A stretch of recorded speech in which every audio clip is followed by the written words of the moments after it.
វីដេអូនេះផ្ញើជូនមិត្តភក្តិជាទីស្រឡាញ់របស់ខ្ញុំកាលពីខ្ញុំបិណ្ឌខ្ញុំបានទៅលេងស្រុកកំណើតហើយក៏ជិតពេលវេលាពេលថ្ងៃនេះក៏ជិះទៅលេងផ្ទះមិត្តភក្តិរបស់ខ្ញុំក៏កន្លះពេលនិយាយរឿងអតីតកាលអញ្ចឹងបងប្អូនប៉ុន្តែទៅដល់វាខុសពីអ្វីដែលនឹកស្មានមិនដល់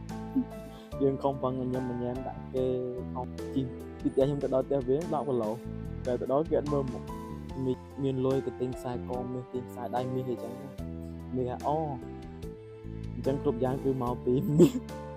បើអត់មានមាសទេអីកាលមុនមកคุยលេងមួយគ្នានិយាយលេងចឹងកាលនៅក្មេងធ្លាប់មួយទឹកស្កាត់មួយគ្នាចឹងតែឥឡូវវាដូរ360ដឺក្រេបងឲ្យមីឃើញចឹងហើយមីក៏ពីម៉ូតូត្រឡប់មកផ្ទះវិញកុំបងជិះ10គីឡូបងជួយគិតខ្ញុំឆ្ងាយចុងក្រោយសូមផ្ដាំទៅមិត្តភក្តិជាទីស្រឡាញ់ថាយើងនៅលើភពផែនដីនេះអត់យូរទេយ៉ាងយូរម្នាក់មាន10ឆ្នាំមាន10ដងហ្នឹងបងអញ្ចឹងគឺខ្ញុំថា